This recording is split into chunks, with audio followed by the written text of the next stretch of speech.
बोलिए श्री कृष्ण स्वामी धर्म की जय, निजानंद संप्रदाय की जय।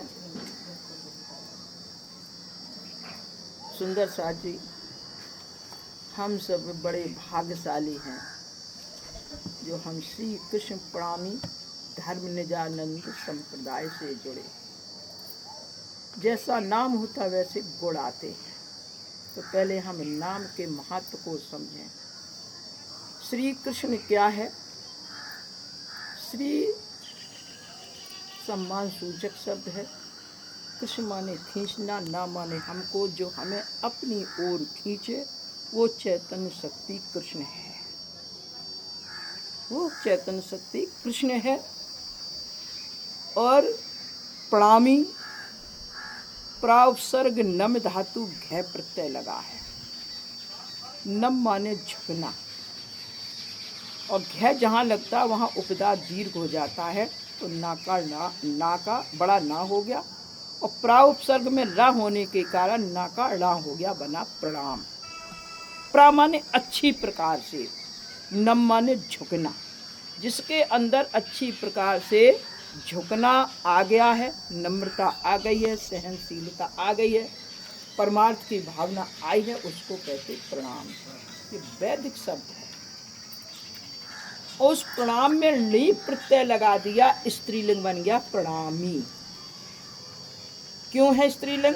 क्योंकि प्रणामी में अनन्य भाव भक्ति है, समर्पण भाव भक्ति है। जिस प्रकार से पत्नी किसी लड़की का जब विवाह हो जाता है तो अपने माता पिता भाई बंधु सखी सहेली सबका स्नेह प्रेम तोड़ करके पति पर समर्पित हो जाती है, और पति की वो पूजा नहीं करती है, भोग नहीं लगाती है, केवल पति के स्वभाव के अनुसार काम करती है, तो पति प्रसन्न रहता है।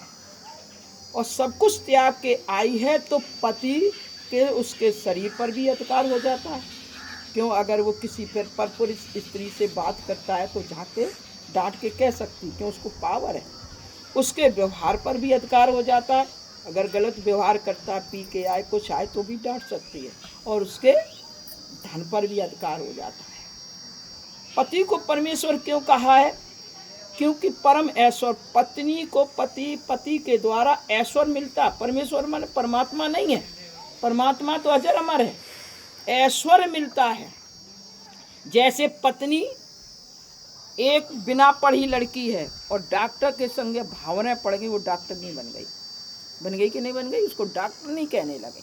माँ बेचारी गीले में सोई, बच्चे को सूखे में सुलाया, स्वयं भूखी रही, बच्चे का पेट पाला, स्वयं बीमारी में दुखी हो गई, बच्चे को दुख में सहयोग दिया, और डॉक्टर बन गया। माँ को कोई डॉक्टर नहीं कहेगा।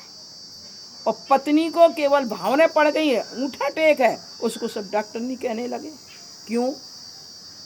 इसीलिए इसी को कहते हैं अनन्य भाव भक्ति। वो पत्नी अपने माता पिता भाई बंधु सबकी आसक्ति छोड़ देती है, पति पर समर्पित हो जाती है, इसलिए उसको परमेश्वर कहा है पति को। अगर वो सेठ है और गरीब घर की लड़की से भाव नहीं पड़ गई, सेठानी बन गई, मास्टर है तो मास्टरनी बन जाती, पावर उसको मिल जाता है। इसी तरह कृष्ण प्राणी धर्म में पत्नी भाव भक्ति है कि जैसे पत्नी सारे त्याग करके पति पर समर्पित हो जाती है, पति का ध्यान देती है, पति के परिवार की और सेवा में रहती है, तो उसको पूरा पावर मिल जाता है। इसी तरह ये आत्मा भी एक स्त्री है, और जब सतगुरु के द्वारा परमात्मा से संबंध जुड़ जाता है, इस आत्मा रूपी स्त्री का परमात्मा से संबंध हो जाता है, तो ये संसार मायका हो गया। तो मायके की आसक्ति को त्याग करके और अपना चिदानंद गोत्र भी हो गया। क्यों? कि लड़की का विवाह होता है तो माता पिता का कुल छूट जाता है, पति के कुल से जुड़ जाती है।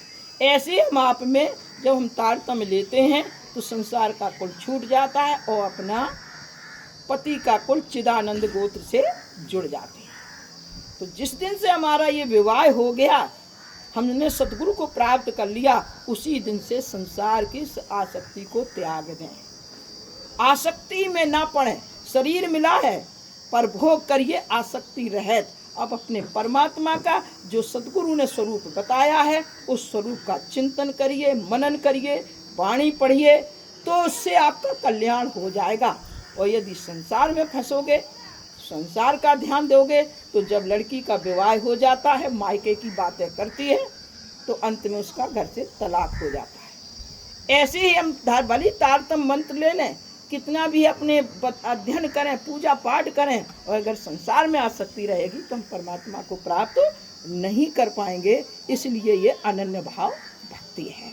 तो प्रणामी धर्म माने धा धारणे मां मरणे रा प्रसति ध्वजा। किसी भी लक्ष्य को जीवन पर्यंत धारण करो। जैसे व्यवहार में देखिए, आप यहाँ से मंदिर जाते हो तो दिमाग में लक्ष्य बना लेते हो मंदिर जाना है, तभी आपके कदम उठते हैं और मंदिर तक पहुँचते हो। और अगर लक्ष्य नहीं बनाया तो कदम बढ़ेंगे आगे। इसी तरह जीवन का लक्ष्य होना चाहिए कि हमें क्या बनना है, परिवार सुधारना है कि समाज सुधारना है कि राजनीतिक नेता बनना है कि अपना आत्म कल्याण करना है। जैसे महामती प्राणनाथ जी ने जागने का लक्ष्य लिया तो पत्नी को छोड़ दिया, पर अपने लक्ष्य को नहीं छोड़ा, तो आज जहाँ जहाँ प्रणामी मंदिर हैं वहाँ वहाँ उनकी पताका फैलती है। तो ये है धर्म।